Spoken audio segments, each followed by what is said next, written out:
Jake Morrison wiped the sweat from his forehead as he looked across the dusty mining site on planet Kepler 442c. The red sun was setting behind the jagged mountains, painting the sky in shades of orange and purple. He had been the construction foreman on this remote world for 8 months now, leading a crew of 50 humans who worked day and night to extract precious minerals for the Galactic Trade Federation. The work was hard and dangerous, but someone had to do it. The planet was not a friendly place. Electrical storms swept across the surface every few days, forcing the workers to take shelter in reinforced bunkers. The air was thin and cold, requiring breathing masks during long shifts outside. Most alien species refused to work on Kepler 442c, calling it too harsh and unpredictable. But humans were different. They could adapt to almost anything, and Jake was proud of his team for sticking with the job when others would have given up. Jake walked toward the newest section of the quarry, where his crew had been blasting rock formations all week. His geological scanner beeped softly in his hand, showing the usual readings of metal ores and crystalline structures. But as he moved closer to a freshly opened area near the cliff face, the scanner began picking up something unusual. The readings were unlike anything he had seen before on this planet. He stopped and checked the device again. The biosignature readings were strong and consistent, suggesting some form of life deep within the rock formations. This was strange, because the Federation had declared Kepler 442c completely uninhabited when they first surveyed it. No plants, no animals, no intelligent life forms. That was part of the reason they had chosen this world for mining operations. Jake looked around to make sure no other workers were nearby. Federation protocol was clear about discovering any form of life during mining operations. He was supposed to stop all work immediately and report the findings to the authorities.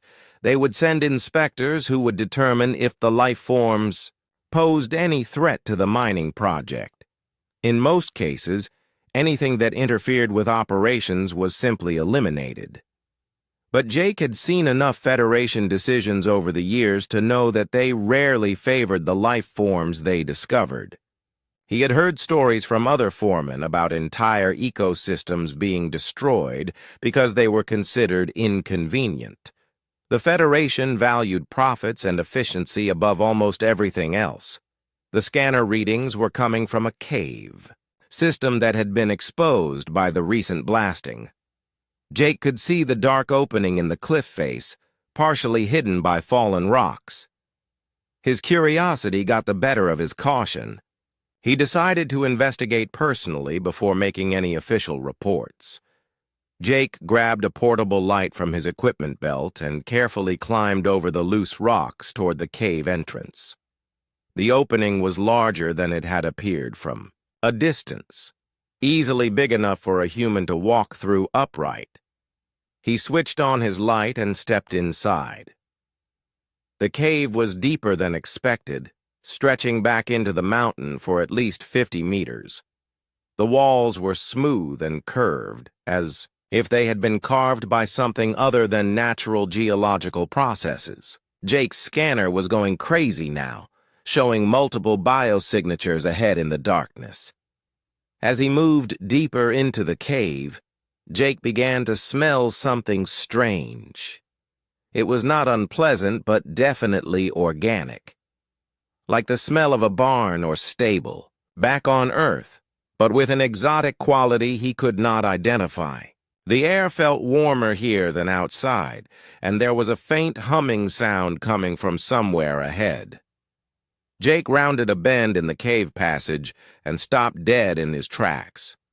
His light beam fell across the most incredible sight he had ever witnessed. In the large chamber ahead of him lay a massive creature unlike anything in the Federation databases. It looked like the dragons from old Earth legends.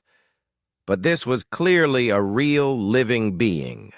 The creature was easily 15 meters long from nose to tail, with 4 wings that were folded against its body.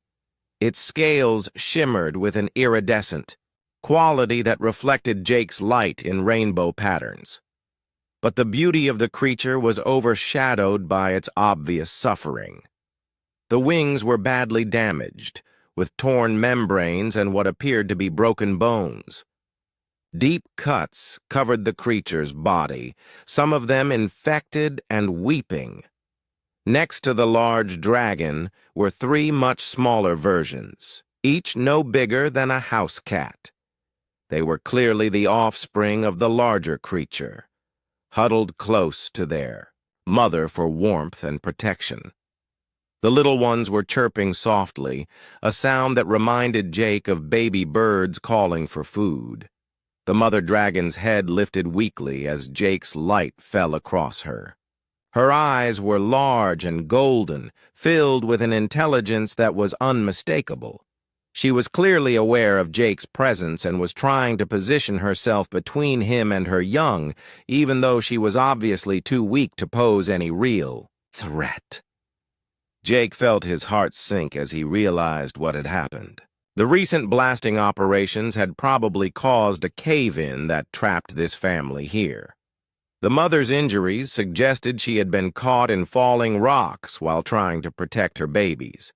Without the ability to hunt or gather food, they had been slowly starving to death in this underground prison. The mother dragon made a low sound, somewhere between a growl and a whimper. Her golden eyes never left Jake's face, and he could see the desperation there. She was dying, and she knew it. Her only concern now was for the 3 small lives that depended on her. Jake had seen that look before, in the eyes of his own sister when she was dying of cancer. It was the look of a mother who would fight until her last breath to protect her children, even when there was no hope left. The sight hit him harder than any Federation regulation or mining protocol ever could. He knew what he was supposed to do. Report the discovery, wait for the inspectors, and let them handle the situation according to Federation guidelines. The dragons would be classified as potentially dangerous alien life forms and eliminated quickly and efficiently. The mining operations would continue without interruption. But Jake also knew what his conscience was telling him to do. These were intelligent beings. A mother and her children trapped and dying through no fault of their own. They were not threatening anyone or interfering with the mining operations. They were simply victims of circumstances beyond their control. Jake made his decision. He would not abandon this family to die alone in the darkness. Somehow, he would find a way to help them, even if it meant breaking Federation law and risking his own career. He had always believed that doing the right thing was more important than following orders, and this was clearly one of those times when the right thing and the legal thing were not the same. The mother dragon continued to watch him with those intelligent golden eyes, as if she could sense the conflict in his thoughts. Jake stepped closer, moving slowly and keeping his hands visible. He wanted her to understand that he meant no harm. When he was close enough to touch her, Jake knelt down and gently placed his hand on the dragon's massive head. Her scales felt warm and smooth under his palm. She did not pull away or try to bite him. Instead, she seemed to relax slightly, as if she understood that this strange creature might be her family's only hope for survival. Jake spent the entire night thinking about the dragon family in the cave. He could not get the image of those golden eyes out of his mind, or the sound of the little ones chirping weakly for food they would never receive. By morning, he had made up his mind about what he needed to do. The first step was finding the right people to help him. Jake knew he could not handle this alone, but he also knew that not everyone on his crew would be willing to risk their careers for some alien creatures. He needed people he could trust completely, people who shared his values about protecting those who could not protect themselves. During the morning shift briefing, Jake carefully observed his workers. He was looking for specific qualities that would make someone suitable for what he had in mind. He needed people with medical knowledge, technical skills, and most importantly, the kind of moral courage that would drive them to do the right thing even when it was dangerous. Lisa Chang was the obvious first choice. She served as the crew's medic and had grown up on a farm back on Earth where she had learned to care for injured animals.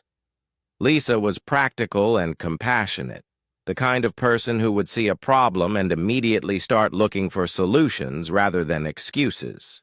Pete Rodriguez was the team's best engineer, capable of building or fixing almost anything with whatever materials were available. He had a reputation for creative problem-solving that had saved the mining operation more than once. Jake also knew that Pete had strong feelings about protecting the innocent, having lost his own family in a war when he was young. Amy Watson handled communications for the crew, monitoring Federation channels, and maintaining contact with headquarters. She was quiet and thoughtful, but Jake had noticed her love for old Earth documentaries about wildlife conservation. If anyone would understand the importance of saving an endangered species, it would be Amy. Jake waited until the end of the workday, before approaching each of them privately. He started with Lisa, finding her in the medical bay where she was restocking supplies. "Lisa, I need to show you something, but first I need to know if you can keep a secret," Jake said, closing the door behind him. Lisa looked up from her inventory sheets with concern. "Is someone hurt? What kind of secret?" "The kind that could get us all in serious trouble with the Federation if word gets out," Jake replied honestly. "But it's also the kind of thing that you became a medic to deal with." Lisa set down her supplies and gave Jake her full attention. "Show me." Jake led her to the cave that evening after the day shift had ended. Lisa's reaction was everything he had hoped for and more. She immediately went to work examining the mother dragon's injuries while cooing softly to the frightened babies. Her medical training took over and she began making mental notes about what would be needed to treat the various wounds and infections. "How long have they been trapped here?" Lisa asked as she gently probed the damaged wing bones. "I think since the blasting started in this sector," Jake replied. "Maybe 3 or 4 weeks." Lisa shook her head grimly. "It's amazing they're still alive. The mother is severely malnourished, and these wing fractures are badly infected. Without treatment, she won't last another week." "Can you help them?" Lisa was quiet for a long moment, studying the massive creature that watched her every move with intelligent eyes. "I can try. I'll need medical supplies, antibiotics, surgical equipment, and we'll need to get them out of this cave and somewhere safer." Pete's reaction was similar when Jake brought him to see the dragons the following evening. The engineer immediately began calculating weights and angles, figuring out how to safely extract a 15-meter dragon from a cave without causing further injury. "We'll need a pulley system anchored to the cliff face above," Pete said, sketching diagrams in his notebook. "And some kind of sling that can support her weight without putting pressure on the damaged wings." Amy was the most emotional of the three when she first saw the dragon family. Tears rolled down her cheeks as she watched. The mother struggled to lift her head when they entered the cave. "They're intelligent," Amy whispered. "Look at her eyes. She knows we're trying to help." "That's what I thought too," Jake agreed. "But intelligence makes this even more complicated. If the Federation finds out about them, they'll want to study them or eliminate them as a potential threat." Amy's expression hardened. "Then the Federation doesn't find out." Over the next several days, the four humans worked in secret to help the dragon family. They used their off-duty hours and meal breaks to gather supplies and make preparations. Lisa raided the medical stores for antibiotics and surgical equipment, claiming she was updating emergency supplies. Pete fabricated components for his extraction system during maintenance periods, telling other workers he was building safety equipment for the quarry operations. Amy monitored Federation communications constantly, making sure their activities went unnoticed by the authorities. The work was slow and careful. They could not risk being discovered, which meant everything had to be done quietly and with minimal equipment. But gradually, their efforts began to show results. Lisa's treatment of the mother dragon's wounds was showing progress. The infections were responding to antibiotics, and the creature seemed to be gaining some strength. The little ones were responding even better to the food and care they provided. Their chirping became stronger and more frequent, and they began to show curiosity about their human caretakers. Pete's pulley system was taking shape on the cliff face above the cave. He disguised it as safety equipment for the mining operations, which gave him an excuse to work on it during regular hours. The system was designed to lift the mother dragon gently from the cave and move her to a more secure location where she could recover without being discovered. Amy made the most surprising discovery of all. While monitoring her communications equipment near the cave, she began picking up unusual signals that seemed to be coming from the dragons themselves. The signals were complex and patterned, suggesting some form of communication. "I think they're trying to talk to us," Amy told the others during one of their secret meetings. "The sounds they make aren't random. There's a structure to them, like a language." Jake was fascinated by this possibility. He had already sensed that the mother dragon was intelligent, but the idea that they might be able to actually communicate with her opened up entirely new possibilities. The team's work did not go completely unnoticed by the other crew members. Several workers began commenting on the unusual amount of medical supplies being used and the strange construction project that Pete was working on during his free time. But rather than reporting these irregularities to the authorities, the workers began asking questions directly. Jake found himself in the position of deciding whether to trust more people with their secret. The decision was made easier when he realized that many of his crew members had already guessed that something unusual was happening and were choosing not to report it. Humans had a natural tendency to protect each other and to give their leaders the benefit of the doubt when they sensed that something important was at stake. Gradually, word spread among the human workers about the dragon family hidden in the cave. Instead of creating problems for Jake and his team, the knowledge seemed to galvanize the entire crew. Workers began volunteering extra supplies and offering to help with various aspects of the rescue operation. The response confirmed something that Jake had always believed about humans. When faced with suffering, especially the suffering of the innocent and helpless, humans instinctively wanted to help. It did not matter that the victims were alien creatures that looked nothing like themselves. What mattered was that they were intelligent beings in need of assistance. But even as the rescue operation gained momentum and support, Jake knew they were racing against time. Federation inspectors could arrive at any moment for routine checks of the mining operation. Supply discrepancies would eventually be noticed by headquarters. And the mother dragon, despite Lisa's excellent care, was still critically ill. The team's greatest challenge was yet to come. Getting the dragon family to safety was only the first step. They would need to find a way to protect them long-term without destroying their own careers and freedom. Jake was beginning to realize that Saving these creatures might require sacrifices that none of them had anticipated when they first discovered the family in the cave. Amy's breakthrough with the dragon communications came during her third week of monitoring the strange signals. She had been working late in the cave, adjusting her equipment to better capture the harmonic frequencies that the mother dragon produced when she was trying to comfort her babies. The sounds were beautiful and complex, unlike anything Amy had heard before. The translation software that Amy used for Federation communications was sophisticated, designed to handle dozens of different alien languages and dialects. On impulse, she decided to run the dragon sounds through the system to see if any patterns would emerge. What she discovered amazed her.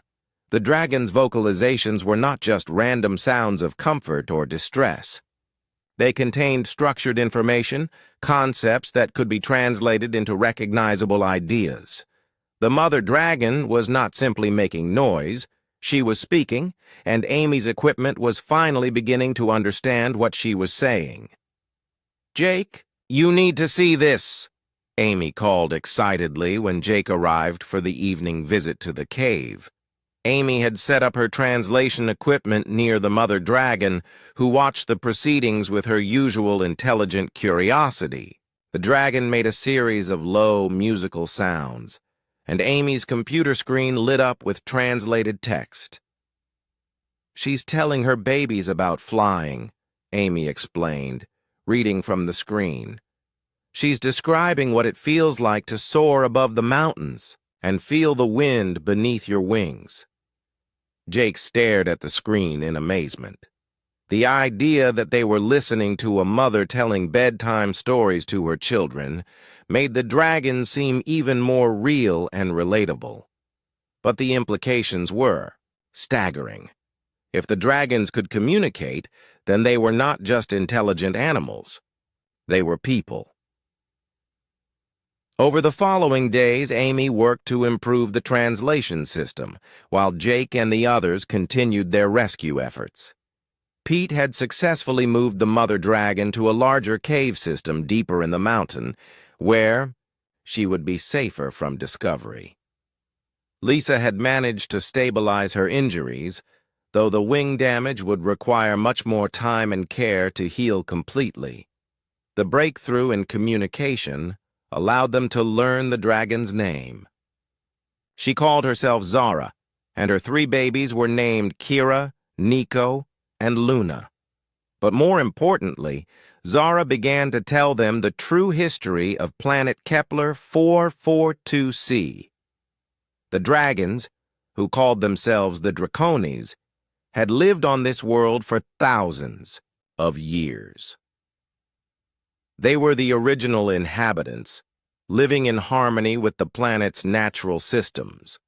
They had cities carved into mountain caves, art and music, families and traditions. They were not primitive creatures. They were an advanced civilization that had chosen to live sustainably rather than consume their world's resources. When the Federation first surveyed the planet, the Draconis had hidden themselves. They had learned from contact with other spacefaring, species that most galactic civilizations viewed dragons as monsters or resources to be exploited. Their natural abilities and knowledge of rare minerals made them valuable as slaves or test subjects.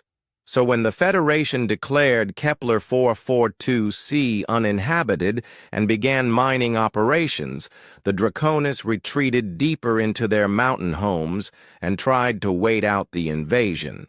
They hoped the miners would take what they wanted and leave, allowing the planet to heal. But the mining operations were more destructive than they had anticipated. The constant blasting was destroying their ancient cave cities and killing their people. Zara's mate had died in a cave collapse 3 months earlier while trying to rescue other families trapped by the mining explosions. Zara herself had been caught in the same collapse while trying to reach her children, resulting in her severe injuries. The knowledge that they were responsible for the suffering of an entire civilization hit Jake and his team hard. they had come. To this planet thinking they were simply extracting minerals from dead rock. The discovery that they were actually destroying someone's home and killing innocent people changed everything. But Zara did not blame them for what had happened. Through Amy's translation system, she explained that she understood the humans were just following orders, like soldiers in a war who did not choose their battlefield. What mattered to her was that they had chosen to help when they learned the truth. Zara also revealed something that amazed the humans. The Draconis possessed detailed knowledge of the planet's mineral formations that went far beyond anything the Federation had discovered. They knew where the richest deposits were located and how to extract them without damaging the surrounding environment. "We have lived with this world for millennia," Zara explained through the translation system. "We know every vein of metal, every crystal formation. Your machines dig randomly and destroy much of what they seek. We could show you how to find what you need without destroying what we love." Jake realized that this knowledge could revolutionize the mining operation. If the Draconis were willing to share their expertise, the humans could extract far more resources while actually reducing the environmental damage. It could be a solution that benefited everyone. But first, they had to keep Zara and her family alive and safe. The mother dragon was making good progress under Lisa's care, but she was still far from fully recovered. Her wings would need months of careful treatment before she could fly again, and her overall health had been severely compromised by months of malnutrition and injury. The baby dragons, however, were thriving under human care. They had grown noticeably larger and stronger, and their personalities were beginning to emerge. Kira was bold and curious, always the first to investigate new sounds or objects. Nico was gentle and thoughtful, preferring to watch and learn before acting. Luna was playful and affectionate, often curling up next to the humans when they visited. The relationship between the humans and the dragon family deepened as communication improved. Zara began teaching Amy more about Draconis language and culture while the humans shared stories about Earth and human civilization. They discovered surprising similarities between their species, particularly in their devotion to family and their willingness to sacrifice for their children. But even as these bonds grew stronger, Jake knew that their secret could not remain hidden much longer. The mining operation was attracting more attention from Federation headquarters, and there were rumors that an inspection team would be arriving soon. When that happened, all their efforts to save the dragon family could be discovered and destroyed. The crew's loyalty to Jake and their commitment to protecting the dragons remained strong, but Jake could see the strain that the secret was putting on everyone. They were constantly worried about being discovered, and the extra work of caring for the dragons was exhausting people who already had demanding jobs. Pete had solved the immediate problem of housing by creating a series of connected cave chambers that could shelter multiple dragon families. The construction was disguised as safety improvements to the mining tunnels, which gave them an excuse to work on it during regular hours. Lisa had developed new medical protocols specifically for treating dragon physiology, based on her observations of Zara and her babies. She was confident that she could help other injured dragons if they were discovered. Amy had perfected the translation system to the point where complex conversations were possible. She had also begun learning to speak some Draconis words herself, creating the first true two-way communication between the species. But all of their progress would be meaningless if Federation inspectors discovered what they were doing. Jake knew that he needed to make a decision about the future before that decision was made for him. He could continue hiding the dragons and hoped they were never discovered. Or he could find a way to reveal the truth in a manner that might protect both the dragons and his own people. The choice was made for him when Zara revealed that other. Draconis families were scattered throughout the mountain ranges across the planet. Some were injured and dying like her family had been. Others were healthy but living in constant fear of the mining operations. All of them were waiting to see what would happen to Zara before deciding whether humans could be trusted. Jake realized that the situation was much larger than one dragon family hidden in a cave. He was dealing with an entire civilization that had been driven to the edge of extinction by the mining operations he supervised. The weight of that responsibility was almost overwhelming, but it also clarified what needed to be done. If the Draconis were going to survive, they needed more than rescue. They needed recognition, protection, and a chance to rebuild their civilization. That would require changing Federation policy, which seemed impossible for a simple mining foreman to accomplish. But Jake had learned something important about humans during this crisis. When they were motivated by compassion and justice, they could accomplish things that seemed impossible. His crew had already proven that by saving Zara and her family despite all the obstacles and risks, now he needed to find a way to extend that same determination to saving an entire species. The challenge would test everything he believed about human nature and their capacity for doing the right thing when it mattered most. The Federation inspection ship arrived without warning on a cold morning when electrical storms were crackling across the sky. Jake was reviewing mining reports in his office when Amy burst through the door with a panicked expression on her face. Federation. Inspector General Vex just landed with a full investigation team, Amy said breathlessly. They're demanding immediate access to all records and facilities. Jake felt his stomach drop.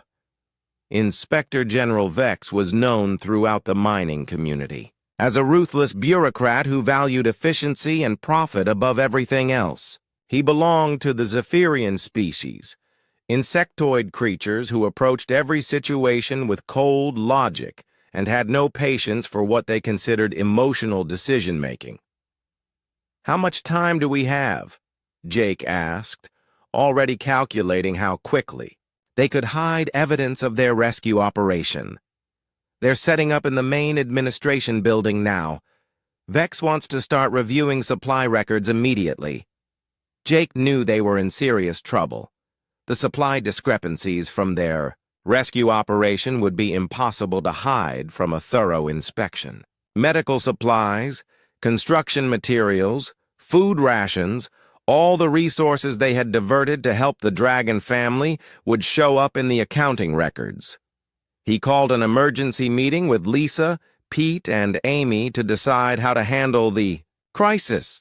They gathered in Pete's workshop where they could speak privately without being overheard by the inspection team. "We have two choices," Jake said grimly. "We can try to hide everything and hope they don't find Zara and her family, or we can tell them the truth and face the consequences. If we hide it and they find out anyway, we'll be charged with theft, insubordination, and violating first contact protocols," Lisa pointed out. "That's 20 years in Federation prison. If we tell them the truth, they'll execute the dragons and probably still send us to prison," Pete added. "Vex isn't known for his mercy." Amy had been monitoring communications from the inspection ship. "It gets worse. Vex brought a military escort with heavy weapons. He's not here for a routine inspection. Someone tipped him off that something unusual was happening." Jake felt a chill run down his spine. If Vex suspected there were alien life forms on the planet, he would not rest until he found them. The inspector's reputation for thoroughness was legendary, and his hatred of what he called primitive emotional responses was well known. The decision was taken out of their hands when one of the mining crew members came running to the workshop with urgent news.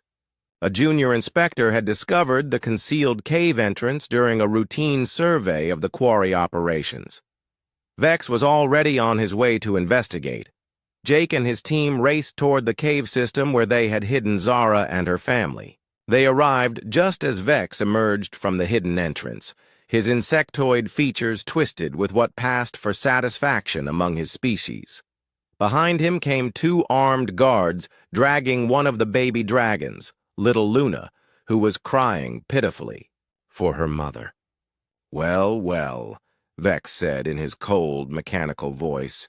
"It appears we have discovered the source of your supply irregularities, Foreman Morrison.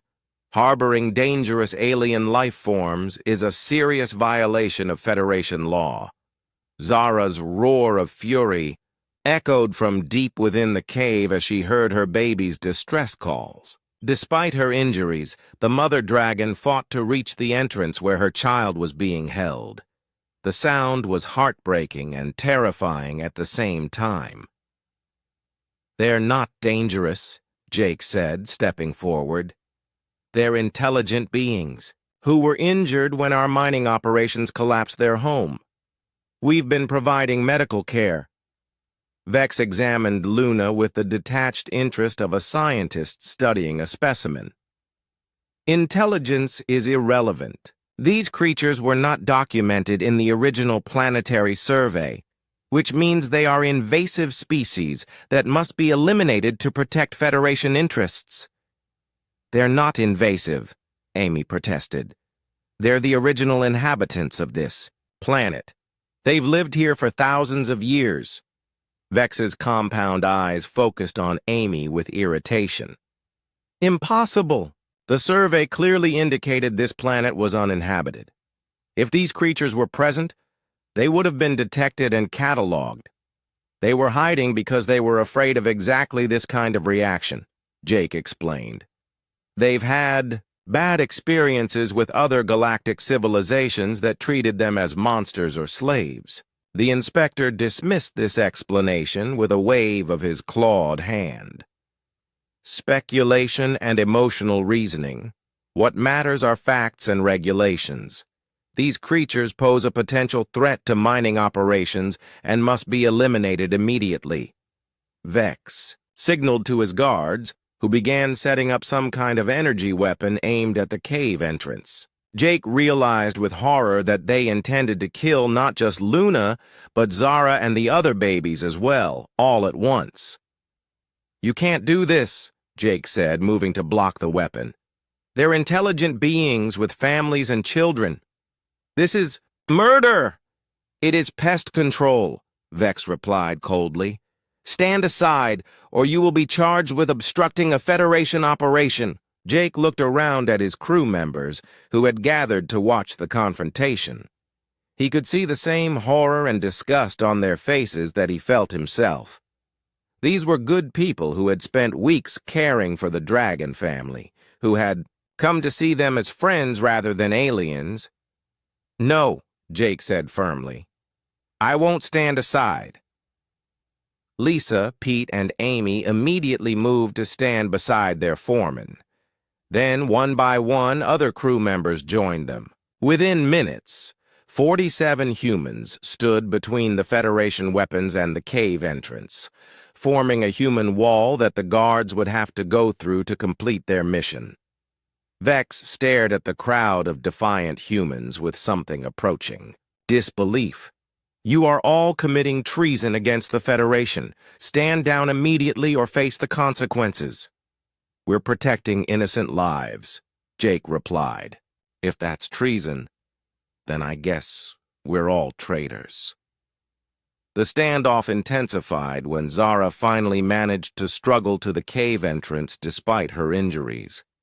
The sight of her massive form emerging from the darkness caused the Federation guards to raise their weapons nervously. But instead of attacking, Zara positioned herself protectively in front of the humans who had risked everything to defend her family. The display of loyalty and courage from the injured dragons seemed to confuse Vex, who had been taught that alien species were either aggressive or servile, never loyal to other species.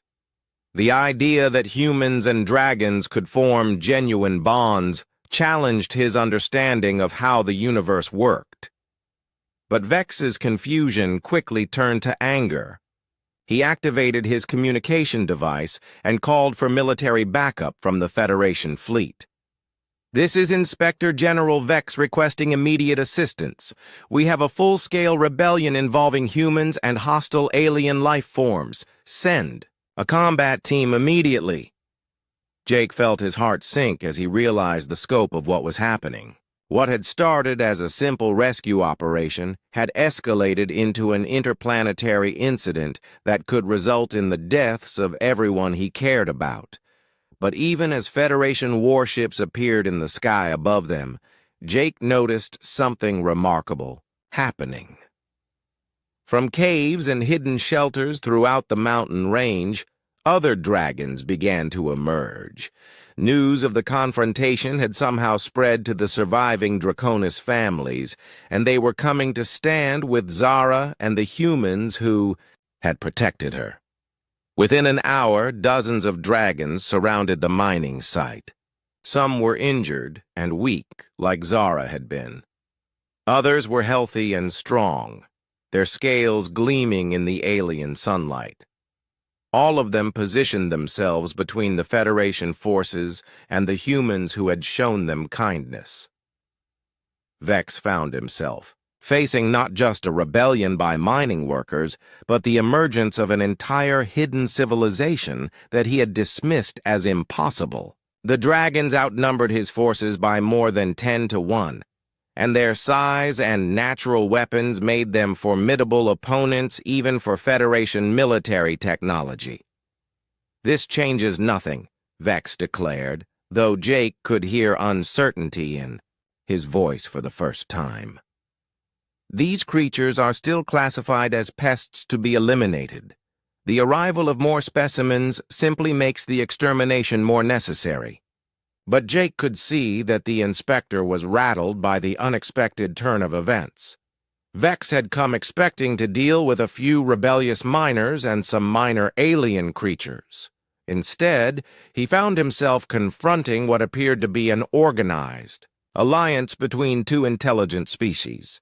The arrival of Admiral Hayes with the Federation fleet would determine the outcome of the crisis. Jake had heard of the Admiral, a pragmatic human who was known for finding diplomatic solutions to complicated problems.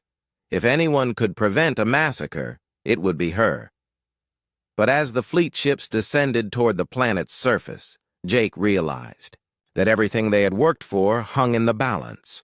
The next few hours would determine not just the fate of Zara and her family, but the future relationship between humans and dragons, and possibly the survival of the Draconis species itself. The confrontation that had begun with one human's simple desire to help an injured mother and her children had grown into something that could reshape the entire galaxy's understanding of intelligence, cooperation, and the value of compassion over cold efficiency. Admiral Hayes stepped out of her shuttle onto the dusty ground of Kepler 442c and surveyed the extraordinary scene before her. Dozens of dragons surrounded the mining facility, their scales catching the light like living rainbows. Human workers stood shoulder to shoulder with the massive creatures, forming an unlikely alliance that defied everything the Federation thought it knew about interspecies relations. The Admiral was a practical woman who had spent 30 years navigating the complex politics of galactic civilization. She had seen many strange situations during her career, but nothing quite like this. The sight of humans and dragons standing together in defiance of Federation authority was both inspiring and deeply troubling from a military perspective. Inspector. General Vex approached the Admiral with barely contained fury. "Admiral Hayes, these mining workers have committed acts of treason by harboring dangerous alien life forms. I demand that you restore order and eliminate these creatures immediately. Admiral Hayes studied the scene more carefully before responding. The dragons were clearly intelligent, their formation and behavior showing tactical awareness and cooperation. The humans appeared calm but determined, not the panicked rebellion she might have expected from workers who had lost their minds to alien influence. "What exactly happened here, Inspector?" the Admiral asked. Vex launched into a detailed explanation of the violations he had discovered, the supply discrepancies, and the hidden alien population that had been concealed from Federation authorities. He painted a picture of reckless humans who had endangered the entire mining operation by consorting with hostile alien creatures. But Admiral Hayes was more interested in talking to the people who were actually involved in the situation. She approached Jake Morrison, who stood at the front of the human group with his hand resting on the massive head of the mother dragon. "I'm Admiral Hayes, and I'd like to hear your side of this story." Foreman Morrison. Jake looked directly into the Admiral's eyes as he explained how they had discovered Zara and her family dying in the cave, how they had learned that the dragons were the original inhabitants of the planet, and how the mining operations had been unknowingly destroying an ancient civilization. "We're not harboring dangerous aliens, Admiral," Jake said. "We're protecting refugees from our own operations. These people have been hiding from us because they were afraid we would do exactly what Inspector Vex wants to do now." Admiral Hayes listened carefully to Jake's explanation, then asked to speak with the dragon directly. Amy stepped forward with her translation equipment, and soon the Admiral was engaged in the first official conversation between a Federation military officer and a member of the Draconis species. Zara's story was compelling and heartbreaking. She described the long history of her people on this world, their advanced understanding of the planet's geology, and their desperate attempts to survive the mining operations that were destroying their homeland. She spoke of her mate's death, her own injuries, and her gratitude to the humans who had risked everything to save her children. But what impressed Admiral Hayes most was Zara's offer of cooperation rather than revenge.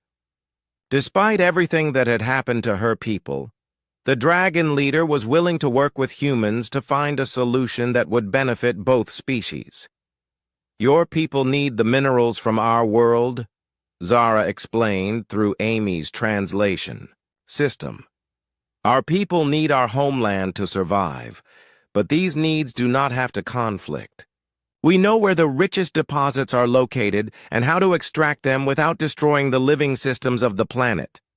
We could teach your people these methods if we were allowed to exist," Inspector Vex interrupted angrily.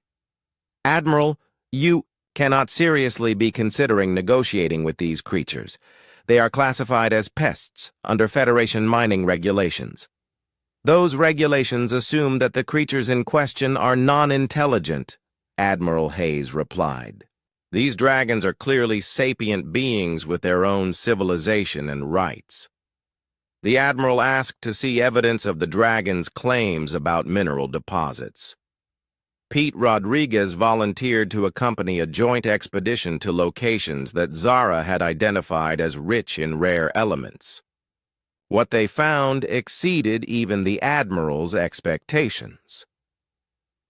The dragons had guided them to mineral veins that contained concentrations of valuable elements far beyond anything the Federation had discovered through conventional survey methods. More importantly, the Draconis had developed extraction techniques that harvested these materials without damaging the surrounding rock formations or disrupting the planet's ecosystem. "This changes everything," Admiral Hayes said after reviewing the survey data. "If these methods can be replicated across all Federation mining operations, we could increase productivity while reducing environmental damage significantly." Inspector Vex was becoming increasingly agitated as he saw support for his position evaporating. "Admiral, you are allowing emotional considerations to override practical necessity. These creatures interfere with efficient mining operations and must be eliminated." "On the contrary, Inspector," the Admiral replied firmly. "These creatures represent an opportunity to revolutionize our entire approach to resource extraction. Their knowledge could be worth more to the Federation than all the minerals on this planet." The Admiral's decision to support cooperation rather than extermination marked the turning point in the crisis. Over the following days, she worked with Jake, Zara, and other leaders from both species to develop a formal agreement that would protect the Draconis while allowing mining operations to continue under new guidelines. The agreement established the first interspecies partnership in Federation history. Humans would provide medical care and technological assistance to help the dragon population recover from the damage caused by the mining operations. In return, the Draconis would share their geological knowledge and extraction techniques to make the mining more efficient and sustainable. Jake was promoted to Planetary Operations Director with responsibility for overseeing the implementation of the new cooperative system. Lisa became the Chief Medical Officer for Interspecies Health Services, developing treatment protocols that could help injured dragons throughout the planet. Pete was appointed as the head of Sustainable Extraction Technology, working directly with dragon engineers to adapt their methods for use with human equipment. Amy became the chief translator and cultural liaison, facilitating communication between the two species. The success of the Kepler 442c project attracted attention throughout the Federation. Other mining operations began requesting human managers, specifically because of their reputation for finding creative solutions to complex problems. Humanity's unique ability to form emotional bonds across species lines became recognized as a valuable asset rather than a weakness. Inspector General, Vex was reassigned to duties that did not involve contact with non-Federation species. His inflexible approach to regulations was deemed unsuitable for the new era of interspecies cooperation that was emerging throughout the galaxy. Zara made a full recovery from her injuries, her wings healing stronger than before thanks to the combination of human medical technology and dragon regenerative abilities. Her 3 children grew up bilingual, speaking both Draconis and human languages with equal fluency.